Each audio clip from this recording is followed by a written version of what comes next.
आ रही हूँ।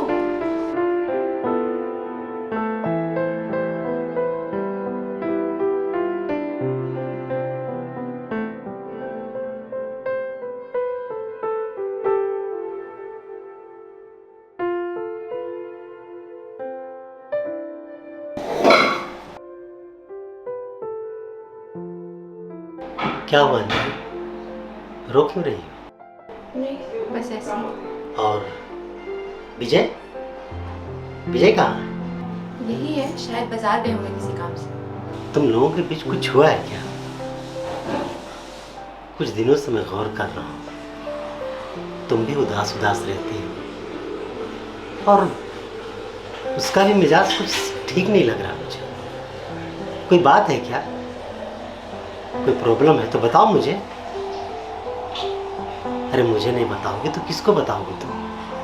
क्या बताऊँ मैं, आप उन्हीं से पूछ लीजिए, बात ही कुछ ऐसी है। मुझे कुछ समझ में नहीं आ रहा तुम लोग का। कुछ आपस में मिसअंडरस्टैंडिंग है, कुछ बात हुई है, मुझे बताओ। या फिर कोई और बात है, खुल के बताओ मुझे। जब तक बताओगे नहीं तब तक कैसे पता चलेगा? कुछ दिन पहले वो डॉक्टर के पास गए थे। डॉक्टर ने उनको कहा कि उनका फिजिकली हेल्थ ठीक नहीं है। उस बात को सुनकर वो बहुत ज़्यादा परेशान है। उनको परेशानी में देखकर मुझे खुद बहुत परेशानी होती है। देखो अंजलि, दुनिया में कोई ऐसी बीमारी नहीं है जिसका इलाज हो। और जानती हो दुनिया में सबसे बड़ी बीमारी क्या है? ज़हनी बीमारी। जब इंसान समझ लेता है ना कि हमें ये बीमारी है, अब मैं ठीक नहीं हो सकता, तो ये सोच जो है ना, ये ज़हनी सोच, ये सबसे बड़ी बीमारी बन जाती है। जी। विजय मेरा छोटा भाई है। हम लोगों ने उसे बहुत लाड प्यार से पाला है, बहुत सीधा है। तुम उसे कभी छोड़ के मत जाना, बाकी सब ठीक हो जाएगा। छोड़ के मत जाना उसे।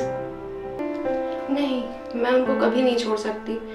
चाहे हालात जैसे भी हो, मैं उनसे बहुत प्यार करती हूँ। मैं हमेशा उनका साथ दूंगी। मुझे तुमसे यही उम्मीद थी अंजलि। मैं जानता था कि तुम यही बोलोगे। देखो, तुम लोगों की परेशानी मैं समझ रहा हूं, लेकिन ये टेंशन लेने वाली बात नहीं। सब ठीक हो जाएगा। और मैं भगवान से प्रार्थना करूंगा कि तुम हमेशा खुश रहो, मुस्कुराती रहो। और ये जो आंसू है ना,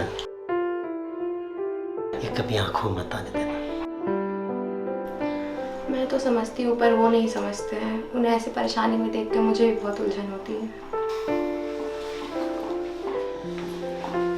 ठीक है अंजलि, चलता हूँ। और देखो, टेंशन मत लेना, मैं डॉक्टर से बात करता हूँ, ठीक है ना? विजय को भी समझाना, ठीक है? तुम आराम करो, चलता हूँ।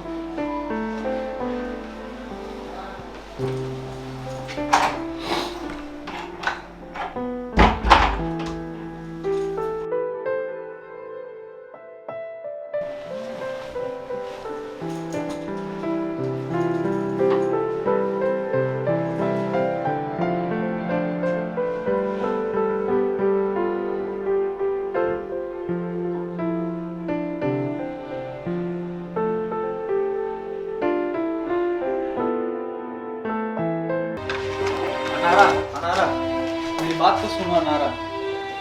देखो अनारा, सब कुछ ठीक हो जाएगा, मैं कोशिश कर रहा हूँ।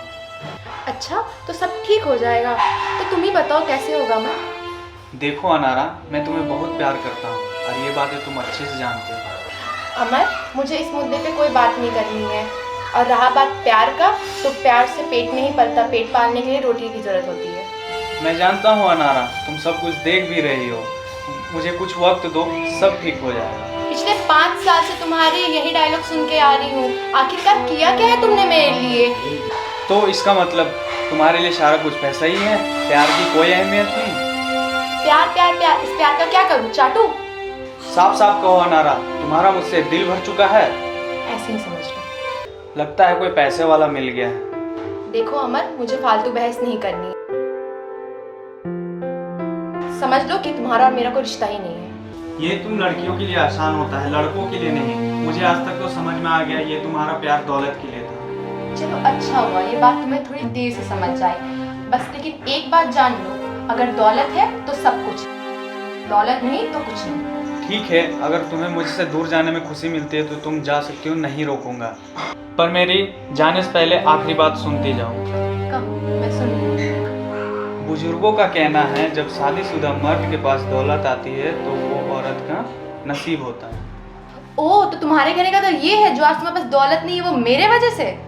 नहीं अनारा, मेरे कहने का मतलब ये नहीं था, ये मेरे पुरखों की कहावत है। तो फिर अपने पुरखों की कहावत पर अमल कीजिए। मतलब साफ है, तुम्हें मेरे वजह से दौलतमंद होने में तकलीफ हो रही है। मैं चली जाती हूँ, सब कुछ ठीक हो जाएगा। देखो अनारा, मेरी दौलत सिर्फ तुम हो, मैं तुम्हारे बगैर नहीं जी पाऊंगा। और मेरे लिए दौलत ही सब कुछ है।